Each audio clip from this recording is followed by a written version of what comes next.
கிறிஸ்துவுக்குள் பிரியமானவர்களே, இந்த நாளிலும் சற்நேர சிந்தனைக்கு ஆதாரமாக தெரிந்து கொண்ட திருவசனம் நாம் பாடமாக படிக்க கேட்ட லூக்கா எழுதிய நற்செய்தி நூல் 9வது அதிகாரத்தின் 29வது வசனம். ஒருவர் படிக்கலாம். Look chapter 9 verse 29.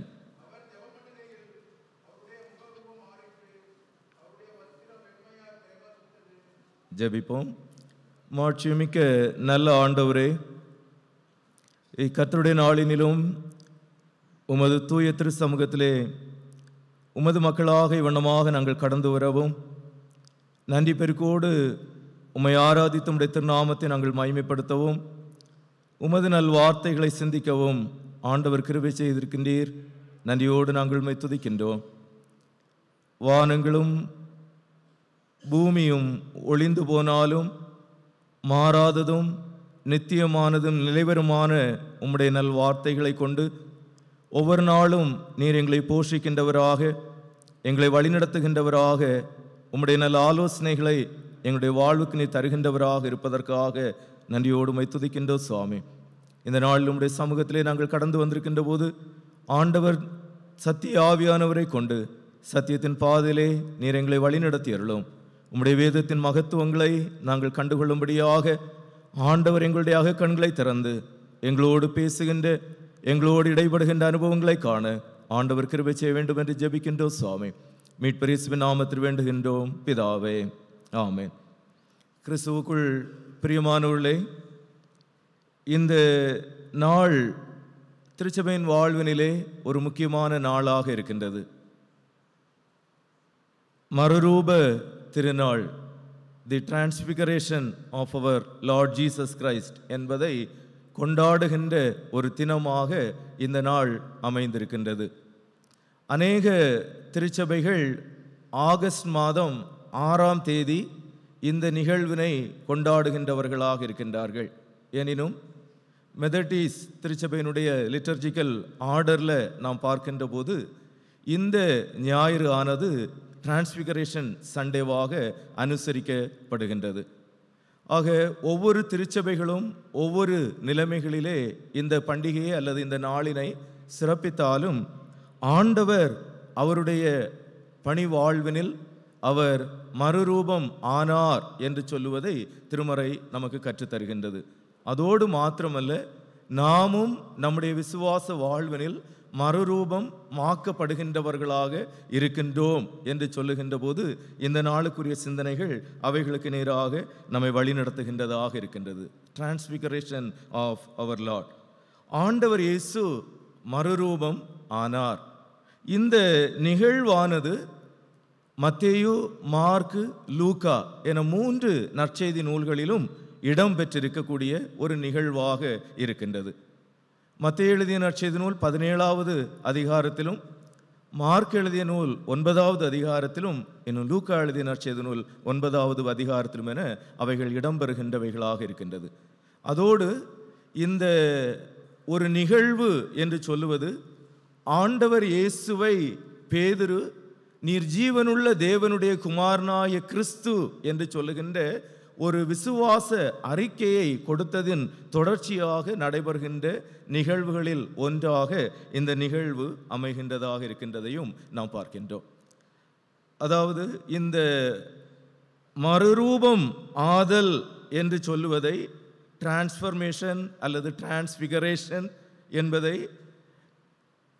மெட்டாமார்போசிஸ் என்று சொல்லுகின்ற ரூட் வேர்டில் இருந்து எடுத்து அதை வெளிப்படுத்துகின்றதாக இருக்கின்றது. எப்படி ஒரு உயிரினம் தன்னுடைய ஆரம்ப நிலைமையிலிருந்து அது வளர்ந்து ஒரு முதுமை நிலை பெறுகின்ற போது வாழ்வினில் பல பரிமாணங்களை அது கடந்து வருகின்றதாக இருக்கின்றது. அதிலே அதனுடைய வளர்ச்சி, அதனுடைய தன்மை என்பவைகளெல்லாம் வெளிப்படுகின்றதாக இருப்பதை நாம் பார்க்கின்றோம். அதுபோல இங்கே ஆண்டவர் இயேசு தனக்குள் இருக்கக்கூடிய தெய்வீகத்துவம், மனுஷீகத்துவம் என்கின்ற கிறிஸ்தியல் சார்ந்த ஒரு உயர்வான ஒரு புரிதலை இந்த நாளுக்குரிய திருமறை பகுதியானது நமக்கு தருகின்றதாக இருக்கின்றது.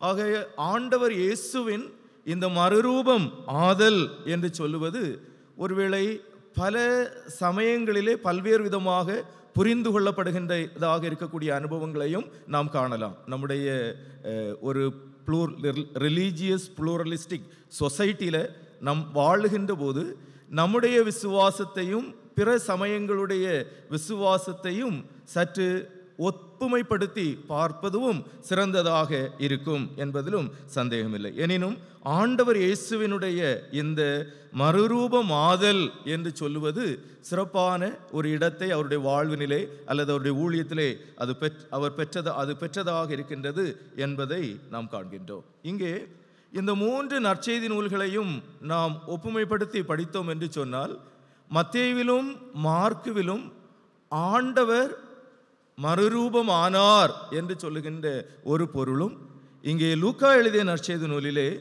ஆண்டவர் இயேசுவினுடைய முக ரூபம் மாறிற்று என்கின்றது மாத்திரம் அவர் குறிப்பிடுகின்றதை நாம் காண்கின்றோம்.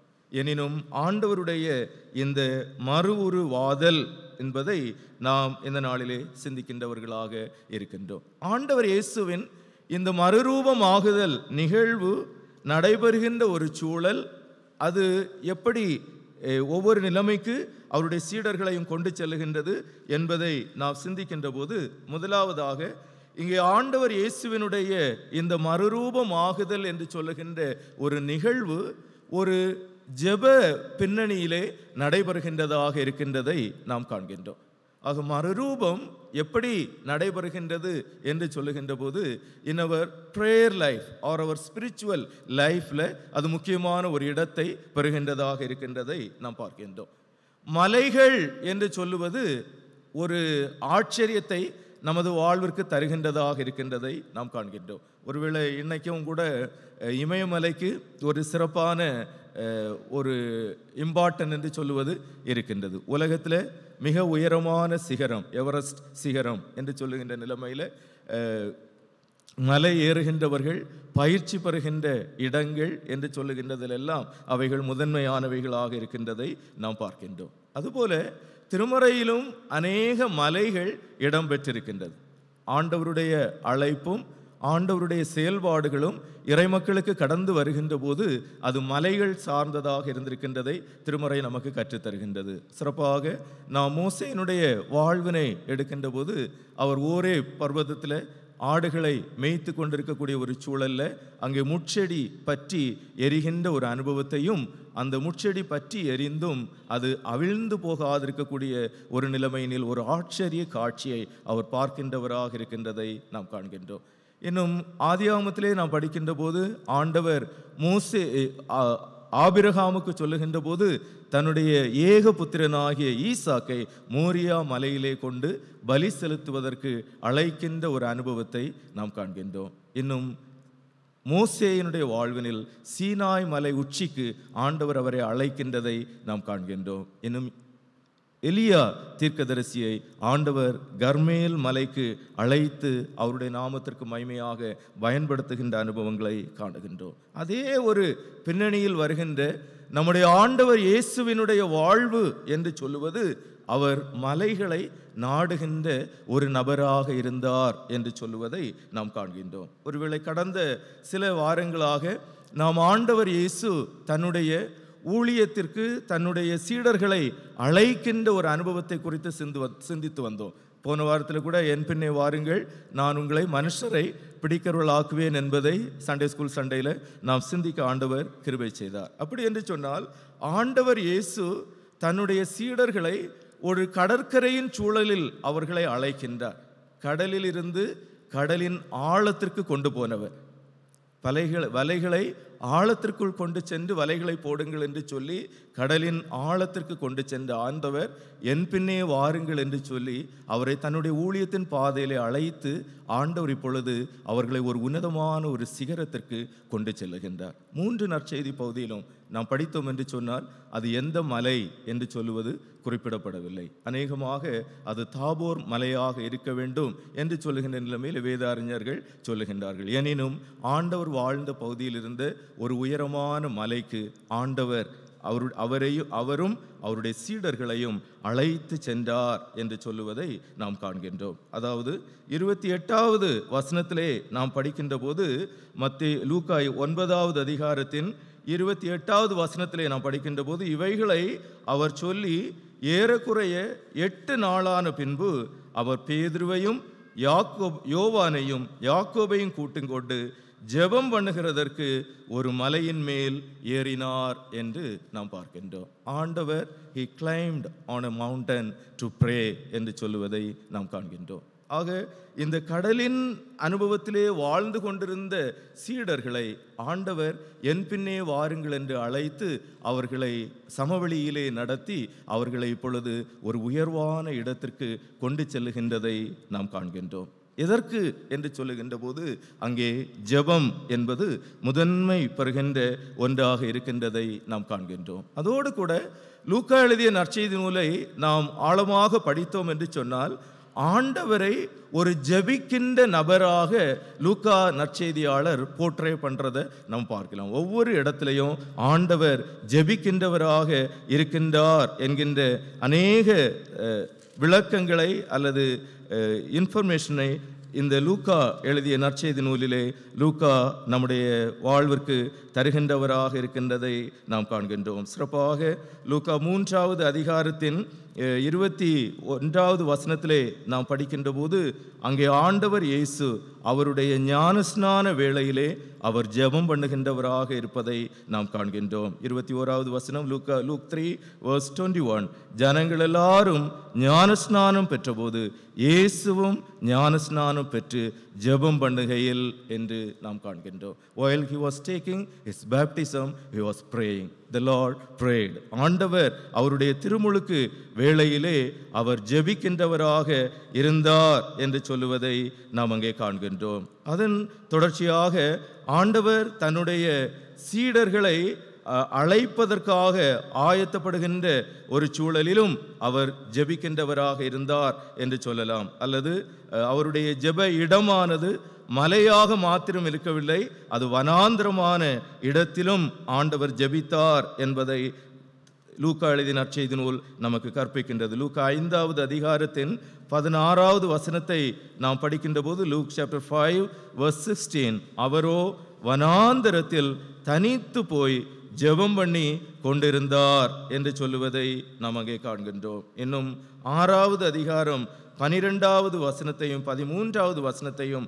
நாம் படிக்கின்ற போது Luke chapter 6:12 and 13 அந்நாட்களில் அவர் ஜெபம் பண்ணும்படி ஒரு மலையின் மேல் ஏறி ரா முழுவதும் தேவனை நோக்கி ஜெபம் பண்ணி கொண்டிருந்தார். பொழுது விடிந்த போது அவர் தம்முடைய சீஷர்களை வரவழைத்து அவர்களில் 12 பேரை தெரிந்து கொண்டு அவர்களுக்கு அப்போஸ்தலர் என்று பெயரிட்டார் என்று நாம் காண்கின்றோம். ஆக வனாந்தரமான ஒரு இடத்துல ஜெபிக்கின்ற ஆண்டவர், மலைகளின் மீது இரவு முழுவதும் ஜெபிக்கின்ற ஆண்டவர், தன்னுடைய ஊழியத்தின் துவக்கத்தினில் ஜெபிக்கின்ற ஆண்டவர், தன்னுடைய சீடர்களை தெரிந்தெடுக்கின்ற சூழலில் ஜெபிக்கின்ற ஒரு ஆண்டவர் என சொல்லி எல்லா நிலைமைகளிலும் ஆண்டவர் ஜெபிக்கின்றவராகவே இருக்கின்றதை காண்கின்றோம். அதோடு மாத்திரமல்ல, இந்த 9வது அதிகாரத்தில் நாம் வருகின்ற போதும் அங்கும் ஆண்டவர் ஜெபிக்கின்றவராகவே இருக்கின்றார். சிறப்பாக 18வது வசனத்தில் நாம் படித்தோம் என்று சொன்னால் லூக்கா 9:18 பின்பு அவர் தமது சீஷரையோடு கூட தனித்து ஜெபம் பண்ணி கொண்டிருக்கையில் அவர்களை நோக்கி ஜனங்கள் என்னை யார் என்று சொல்லுகிறார்கள் என்று சொல்லுகின்ற நிலைமையினில் ஒரு உரையாடலுக்குள்ளதாக ஆண்டவர் அவர்களை கொண்டு செல்லுகின்ற ஒரு அனுபவத்தை நாம் காண்கின்றோம். டயலாக். ஜெபம் ஆண்டவரோடு ஏற்படுகின்ற ஒரு உறவு நிலைக்கு இறைமக்களை கொண்டு வருகின்றதாக இருக்கின்றது. இந்த உறவு நிலையானது எலிவேட்ஸ் தம், அவர்களை ஆண்டவர் ஒரு உயர்வான இடத்திற்கு கொண்டு செல்லுகின்ற ஒரு அனுபவமாக இருக்கின்றதை நாம் காண்கின்றோம். ஆக ஒரு லெந்து காலத்துக்குள்ளதாக பிரவேசிப்பதற்கு ஆயத்தப்படுகின்ற ஒரு சூழ்நிலையில் டிரான்ஸ்பிகரேஷன் என்பதை நம்முடைய ஆவிக்குரிய வாழ்விற்கு முதன்மைப்படுத்துகின்ற நிலைமையினில் இந்த ஞாயிறு அமைகின்ற போது நம்முடைய ஜெப ஜீவியமானது எப்படிப்பட்டதாக இருக்கின்றது என்பதை நாம் சிந்தித்து பார்க்க அழைக்கப்படுகின்றவர்களாக இருக்கின்றோம். இங்கே ஆண்டவர் தன்னையும் தன்னோடு கூட தன்னுடைய சீடர்களையும் மலையேறுகின்ற ஒரு உயர்வான அனுபவத்திற்கு நேராக அவர் கொண்டு செல்லுகின்றதை நாம் பார்க்கின்றோம். 29வது வசனத்திலே லூக் 9:29 அவர் ஜெபம் பண்ணுகையில் அவருடைய முகரூபம் மாறிற்று, அவருடைய வஸ்திரம் வெண்மையாய் பிரகாசித்தது. ஆக ஜெபம் நம்முடைய வாழ்வினை மாற்றுகின்ற தன்மை உடையதாக இருக்கின்றது. ஒருவேளை நிறைய இடத்துல நம்ம பார்த்தோம்னு சொன்னால் இந்த வேடம் அல்லது மாஸ்க் என்று சொல்லுகின்ற ஒரு நிலைமையில் இந்த ஆவிக்குரிய வாழ்க்கையை சிலர் கிரிட்டிசைஸ் பண்ணக்கூடிய அனுபவங்கள் உண்டு. முகமூடி அணிந்திருக்கின்றவர்கள் ஆண்டவர் இயேசுவும் பரிசேயர் சதுசேயரை குறித்து அவர்களை வேடதாரிகள் ஹிப்போக்ரஸ் என்று சொல்லி கடிந்து கொண்ட அனுபவங்களை எல்லாம் நாம் காண்கின்றோம். அதை குறித்து வேடிக்கையாக ஒருவர் கூறினார். இவர் முகமூடி அணிந்து கொண்டவர் செயின்டாக இருக்கின்றார், தன்னை ஒரு தூயவராக காட்டிக்கொள்ளுகின்றார். உண்மையிலே அவர் ஒரு தூயவர் அல்ல, மாறாக அவர் ஒரு முகமூடியை அணிந்து கொண்டிருக்கின்றார் என்று சொல்லுகின்ற ஒரு காரியத்தை அவரிடத்தில் குறிப்பிட்டார். ஆனால் நாட்கள் செல்ல செல்ல அவர் அணிந்து கொண்டிருந்த அந்த முகமூடியாகவே அவர் மாறிவிட்டார்.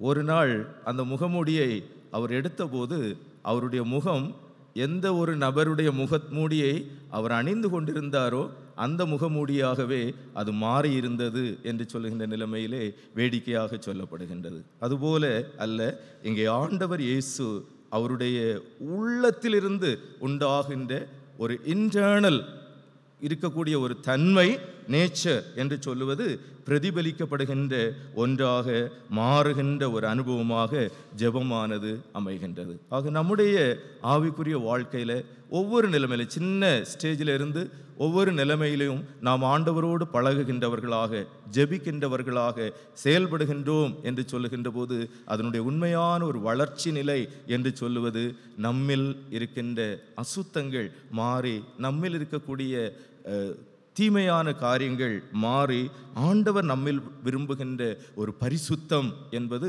வெளிப்படுகின்ற ஒரு அனுபவமாக அமைய வேண்டும் என்பதை ஆண்டவர் நம்முடைய வாழ்விலே எதிர்பார்க்கின்றவராக இருக்கின்றார். இங்கே 29வது வசனத்திலே அவருடைய முகரூபம் மாறிற்று, அவருடைய வஸ்திரம் வெண்மையாக பிரகாசித்தது என்று சொல்கின்ற நிலைமையில் டஸ்லிங் ஒயிட், ஒரு பிரகாசம் என்று சொல்லுகின்ற நிலைமையில் சொல்லும்போது இன்னும் மற்ற 2 நற்செய்தி நூல்களில் நாம் படித்தோம் என்று சொன்னால் அதை சூரியனுடைய பிரகாசத்திற்கு இணையான ஒன்றாக ஒப்பிடுகின்றதை நாம் காண்கின்றோம். ஆக ஆண்டவர் நமக்குள் ஒரு ஒளிமயமான ஒரு சூழலை உண்டாக்குகின்றவராக இருக்கின்றார். அது அவர்களுடைய வாழ்விற்கு தருகின்ற பரிசுத்தம் என்பதை வெளிப்படுத்துவதாக இருக்கின்றதை நாம் காண்கின்றோம். இரண்டாவதாக நாம் இங்கே சிந்திக்கின்ற போது இந்த மறுரூப நிகழ்வானது வெளிப்படுத்துவது என்ன என்று சொல்லுகின்ற போது அது பாடுகளுக்கு உடன்படுவதற்கான ஒரு மறுரூபமாக இருப்பதை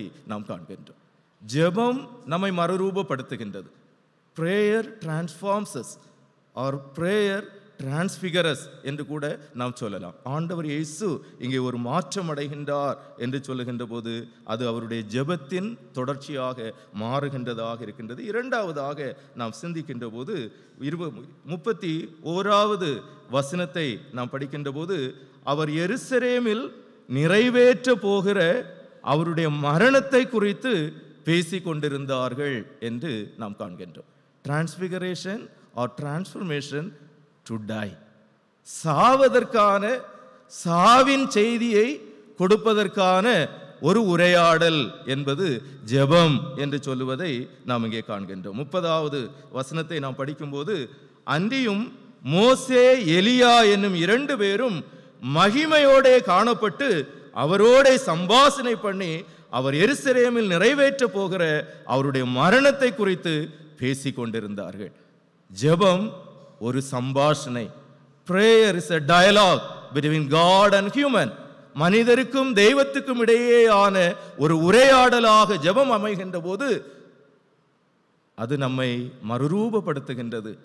அவருக்குள் இருக்கக்கூடிய தன்மையை நம்முடைய வாழ்வில் தரிப்பிக்கிறது, வெளிப்படுத்துகின்றது என்பதோடு மாத்திரமல்லாமல் இங்கே இந்த ஜெபத்தின் அனுபவமானது ஒரு எக்ஸோடஸுக்கு நேராக ஆண்டவரை கொண்டு செல்லுகின்றதாக இருக்கின்றது.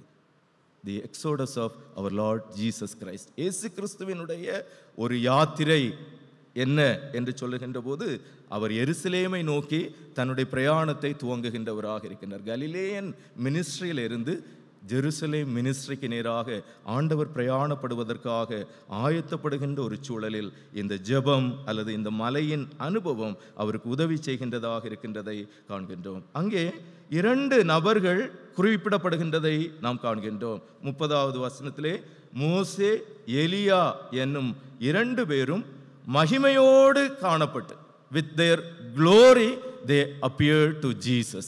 ஆக இயேசுவின் இந்த மறுரூப நிகழ்வினிலே பழைய ஏற்பாட்டினில் இருக்கக்கூடிய 2 பிரதானமான நபர்கள் வெளிப்படுகின்றவர்களாக இருக்கின்றதை நாம் காண்கின்றோம். ஒன்று மோசே, இன்னொன்று எலியா.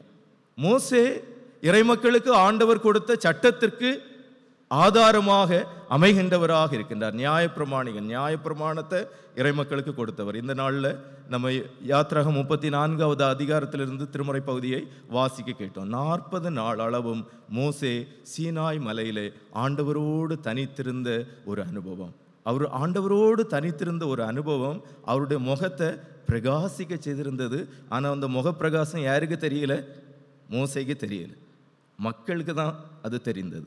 ஆனால் இன்னைக்கு ஆவிக்குரிய வாழ்க்கையில் இருக்கிறவங்க அநேக நேரம் என்ன செய்துடுறாங்க?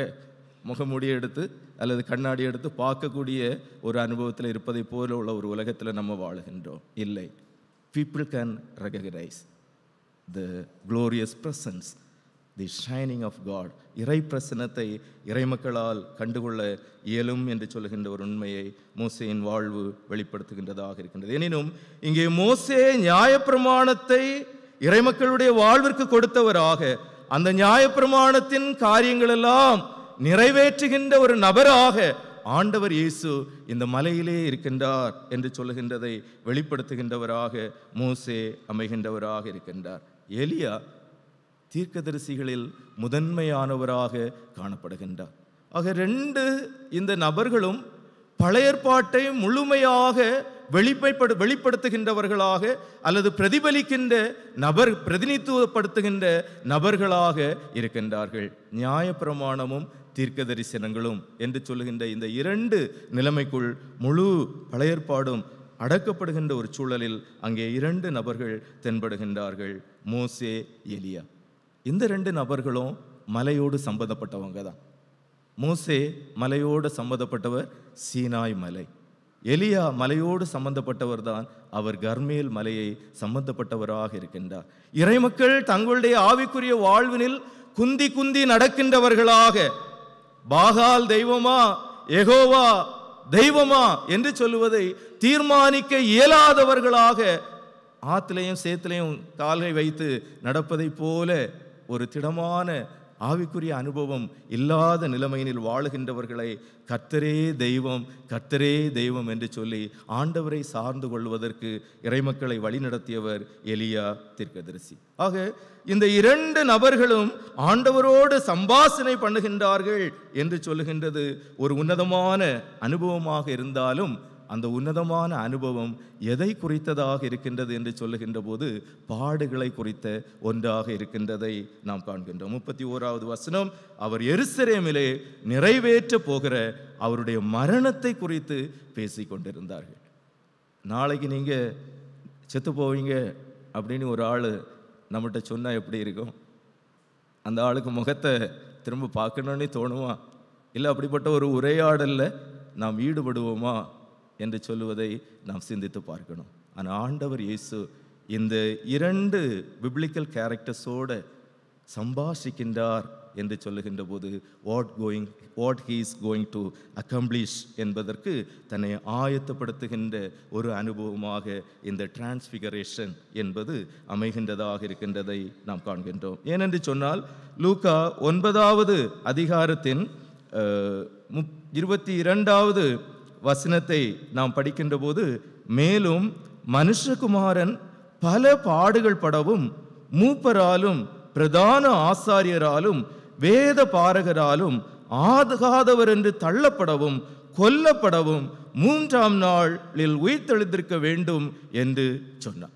ஆண்டவர் இயேசு தன்னுடைய சீடர்களை அழைக்கும் போது this is what going to happen அப்படின்னுள்ளதை ஆண்டவர் முன்னறிந்து அவர் சொல்லிக் கொடுக்கின்றவராக இருக்கின்றார். ஆனால் அப்படிப்பட்ட ஒரு நிலைமையில் இந்த டிரான்ஸ்பிகரேஷன், இந்த மலையின் அனுபவமானது அதற்கு இன்னும் வலு சேர்க்கக்கூடிய ஒன்றாக இருக்கின்றதை நாம் காண்கின்றோம். ஆக இந்த எக்ஸோடஸ் என்று சொல்லுவது mount of transfiguration to mount of Calvary. இந்த மறுரூப மலையிலிருந்து ஆண்டவரை கல்வாரி மலைக்கு கொண்டு செல்லுகின்றதாக இருக்கின்றதை நாம் காண்கின்றோம். இந்த மறுரூப மலையில ஆண்டவருடைய முகம் ரூபம் மாறிற்று அல்லது அவர் மறுரூபமானார். அவருடைய உடை வெண்மையாக பிரகாசித்தது. ஆனால் கல்வாரி மலையில அவருடைய முகம் அந்த கோலம் அடைந்தது. அவருடைய முகம் அழகற்றதாக மாறியது. கல்வாரி மலையில அவர் ஆடைகளற்றவராக மாறினார். அவர் அடிக்கப்பட்டார், அவர் நொறுக்கப்பட்டார், அவர் உமிழப்பட்டார், கால்களிலும் கைகளிலும் ஆணிகளால் கடாவப்பட்டார், ஈட்டியால் விலாவிலே குத்தப்பட்டார் என ஏசாயா தீர்க்கன் 53வது அதிகாரத்தில் வர்ணிக்கின்ற அவருடைய அழகற்ற தன்மை என்பதை இறைக்காட்சிப்படுத்துகின்றது. ஆக இந்த மறுரூப மலையின் அனுபவம், இந்த ஜெப உரையாடல் என்று சொல்லுவது இந்த மலையையும் அந்த மலையையும் ஒன்னோடு ஒன்று இணைச்சி காட்டுகின்ற அனுபவமாக இருக்கின்றதை நாம் காண்கின்றோம். ஆக நம்முடைய ஆவிக்குரிய வாழ்வினில் நாம் பெறுகின்ற அனுபவங்கள் என்பவைகள் எப்படிப்பட்டதாக இருக்கின்றது என்பதை நாம் சிந்தித்து பார்க்க அழைக்கப்படுகின்றவர்களாக இருக்கின்றோம். ஆக ஆண்டவருடைய இந்த மறுரூப அனுபவமானது அவருடைய மரணத்துக்கு அடுத்த காரியங்களை வெளிப்படுத்துவதாக இருக்கின்றதையும் நாம் சிந்தித்து பார்க்க அழைக்கப்படுகின்றவர்களாக இருக்கின்றோம். மூன்றாவதாக நாம் சிந்திக்கின்ற போது இந்த மறுரூப அனுபவம் என்று சொல்லுவது ஆண்டவருடைய சத்தத்திற்கு செவி கொடுக்கின்ற ஒரு அனுபவமாக மாற வேண்டும். We need to obey to the voice of God. We should not direct God, rather we must obey to him.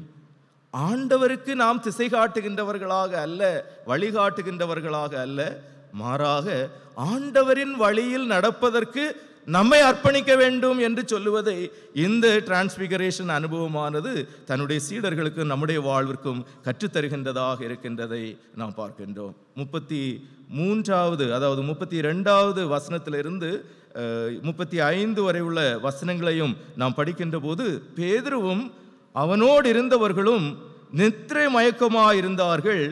ஆகிலும் அவர்கள் விழித்து அவருடைய மகிமையையும் அவரோடு நின்ற அவ்விரண்டு பேரையும் கண்டார்கள். அவ்விருவரும் அவரை விட்டு பிரிந்து போகையில் பேதுரு இயேசுவை நோக்கி, ஐயரே, நாம் இங்கே இருக்கிறது நல்லது. உமக்கு ஒரு கூடாரமும் மோசேக்கு ஒரு கூடாரமும் எலியாவுக்கு ஒரு கூடாரமுமாக 3 கூடாரங்களை போடுவோம் என்று சொல்லி தான் சொல்லுகிறது இன்னதென்று அறியாமல் சொன்னார். It is better for us to be here. Let us erect 3 tabernacles and that we may dwell here. எவ்வளவு ஒரு உன்னதமான அனுபவம். கடலில் மீன் பிடிச்சிட்டு இருந்தோம், நீர் ஆழத்துக்கு கொண்டு போனீர்.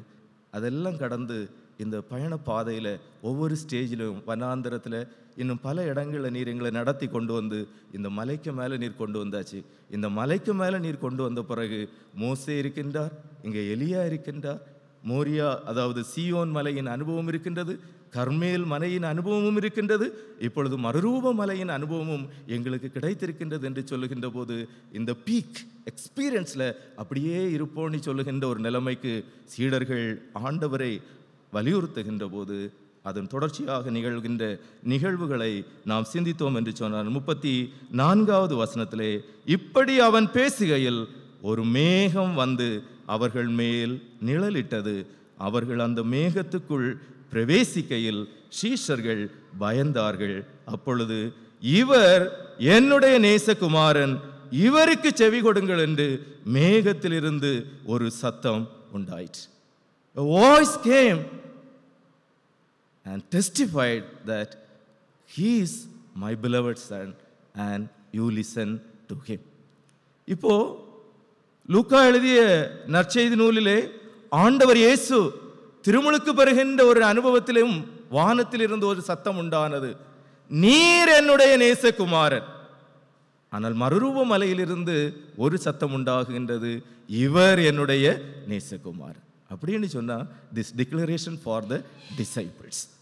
பேப்டிசம் அனுபவத்தில் ஆண்டவருக்கான ஒரு declaration, you are my beloved Sun. இங்கே மறுரூப மலையின் அனுபவத்தில் கூட இருக்கின்றவர்களுக்கு கடவுளினுடைய வெளிப்பாடு, he is my beloved Sun என்று சொல்லுகின்ற ஒரு அனுபவத்தினில் ஆண்டவருடைய மகிமையை வெளிப்படுத்தி காட்டி தங்களோடு இருக்கக்கூடிய ஆண்டவர் சாதாரணமான நிலைமையினில் மனிதத்துவமானவராக, ஃபுல்லி ஹியூமன், அவருடைய உணர்வுகள் எல்லாம் மனிதத்துவம், அந்த மனிதத்துக்குள் நிறைந்திருக்கக்கூடிய தெய்வீகத்துவத்தை இந்த மலையின் அனுபவத்திலே ஆண்டவர் வெளிப்படுத்தி கொடுக்கின்ற போது, இவர் என்னுடைய நேசகுமாரன், இவர்களுக்கு செவி கொடுங்கள் என்று மேகத்திலிருந்து ஒரு சத்தம் உண்டாயிற்று. இதுவரைக்கும் பேதுருவுடைய அனுபவத்தை குறித்து பார்த்தீங்கன்னு சொன்னால், he always confronts Jesus and he gives direction. ஆண்டவர் எருசலேமுக்கு போனோன்னு சொன்னால், ஆண்டவரே இது உமக்கு வேண்டாம். ஒருவேளை நீங்கள் மத்தேயு எழுதின நற்செய்தி நூல் 16-17 படிச்சிங்கன்னு சொன்னால், உடனே ஆண்டவர் எனக்கு பின்னாக போ சாத்தானே என்று சொல்லி அவரை கடிந்து கொள்ளுகின்ற ஒரு அனுபவத்தை எல்லாம் நாம் காண்கின்றோம். ஆக இங்கே ஆண்டவர் அவருடைய சீடர்களுக்கு கொடுக்கக்கூடிய இந்த வெளிப்பாடானது, இவர் என்னுடைய நேசகுமாரன், இவருக்கு செவி கொடுங்கள் என்று கூறுகின்றார். Listen to him R obey to him. ஆக டிரான்ஸ்பிகரேஷன் என்று சொல்லுகின்ற ஆண்டவர் இயேசுவின் இந்த அனுபவமானது ஒரு உயர்வுக்கு நேராக நம்மை கொண்டு செல்லுகின்றதாக இருக்கின்றது. அதே அனுபவமானது அவருடைய வாழ்வினில் அவர் பட இருக்கக்கூடிய பாடுகளை நமக்கு வெளிப்படுத்தி காட்டுகின்றதாக இருக்கின்றது. மகிமை, குளோரி என்கின்ற ஒன்றை மாத்திரம் ஏங்கி நிற்கின்ற அல்லது எதிர்நோக்கி நிற்கின்ற ஒரு சமூகத்திற்கு இந்த மகிமைக்கு இணையான suffering, glory and suffering are intertwined, or the same two sides of the same coin என்று சொல்லுகின்ற நிலைமையினில் திருமறை ஒப்புமைப்படுத்துகின்றதாக இருக்கின்றதை நாம் காண்கின்றோம். அடுத்த தொடர்ச்சியாக ஆண்டவருக்கு செவி கொடுக்கின்ற ஒரு அனுபவத்திற்கு நேராக ஆண்டவர் நம்மை அழைக்கின்றவராக இருக்கின்றார். இந்த மகிமை பொருந்திய ஆண்டவரை, இந்த பாடுகளை தவிர்த்து ஆண்டவரை தங்களுக்காக பயன்படுத்தணும்னு விரும்புகின்ற சமூகம் நிறைந்த ஒரு உலகத்தில் நம்ம வாழும்போது, இந்த மகிமை பொருந்திய ஆண்டவர் பாடுபடுகின்றவராக இருக்கின்றார். சஃபரிங் சர்வன் ஏசாயாவினில் ஒப்புமைப்படுத்தப்படுகின்ற போது, இந்த பாடுபடுகின்ற ஆண்டவரின் பாதையிலே சீடத்துவத்தை இறைமக்களுக்கு ஆண்டவர் வெளிப்படுத்தி கொடுக்கின்றவராக இருக்கின்றார். ஆக சீடத்துவ பணியிலே நாம் முன்னேறுகின்ற போது ஆண்டவர் நமக்கு சொல்லுகின்றவைகளை கேட்டு அதன்படி நடக்க நாம் அழைக்கப்படுகின்றவர்களாக இருக்கின்றோம். 2 பேதுருவில் 1வது அதிகாரம் 16-17 இருந்து வரக்கூடிய வசனங்களை நாம் படித்தோம் என்று சொன்னால், அங்கே 2 பேதுரு 1வது அதிகாரத்தில் பேதுரு சொல்லுகின்ற போது இந்த அனுபவத்தை அவர் அங்கே ஒப்புமைப்படுத்துகின்றார்.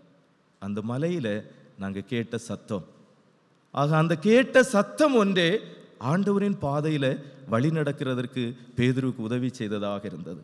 ஆண்டவரை 3 முறை மறுதலித்தவர் தான் பேதுரு. ஆனால் அந்த மறுதலிப்பின் அனுபவங்களை எல்லாம் கடந்து மீண்டும் நல்வழிப்பட்டு ஆண்டவருடைய சீடத்துவத்தில் தொடர்றதுக்கு உதவியாக அமைந்தது எது என்று சொல்லுகின்ற போது, பேதுருவின் வாழ்வினில் இருந்த ஆண்டவருக்கு செவி கொடுக்கின்ற இந்த அனுபவமாகும். 35வது வசனம், அப்பொழுது இவர் என்னுடைய நேசகுமாரன், இவருக்கு செவி கொடுங்கள் என்று மேகத்திலிருந்து ஒரு சத்தம் உண்டாயிற்று. அந்த சத்தம் உண்டாகையில் இயேசு ஒருவரே காணப்பட்டார். தாங்கள் கண்டவைகளில் ஒன்றையும் அவர்கள் அந்நாட்களில் ஒருவருக்கும் சொல்லாமல் அடக்கி வைத்திருந்தார்கள். A personal experience that is in their heart. ஆண்டவருக்கும் நமக்கும் இருக்கக்கூடிய சில ஆவிக்குரிய அனுபவங்கள் என்று சொல்லுகின்றது உயர்வானவைகளாக இருக்கும். that need to be preserved for the time. ஆண்டவர் நமக்கு தருகின்ற காலங்களில் அது பயன்படுத்தப்படுகின்றவைகளாக இருக்கின்றது. எல்லா பரிசுத்தவான்களுடைய வாழ்வின் அனுபவத்தையும் திருமறையிலே நாம் படிக்கின்ற போது ஒவ்வொருவரையும் ஆண்டவர் ஒரு லோவஸ்ட் ஸ்டேட்டஸில் இருந்து, ஒரு பாதாள அனுபவத்தில் இருந்து படிப்படியாக அவர் உயர்வுக்கு நேராக கொண்டு செல்லுகின்றவராக இருக்கின்றார் ஆவிக்குரிய அனுபவங்களில்.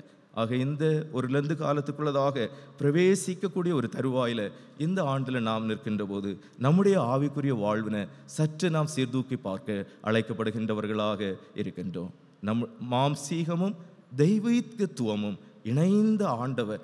நாம் ஒவ்வொரு வாரமும் விசுவாச அறிக்கை செய்கிறோம். அவர் தெய்வத்தில் தெய்வமானவர், அவர் ஜோதியில் ஜோதியானவர், அவர் உண்டாக்கப்படாமல் ஜனிப்பிக்கப்பட்டவர் என்று சொல்லுகின்ற நிலைமையில் ஆண்டவருடைய மனிதத்துவத்தையும் அவருடைய தெய்வீகத்துவத்தையும் நம்முடைய விசுவாச அறிக்கையாக வெளிப்படுத்துகின்ற நாம் we need to have that experience.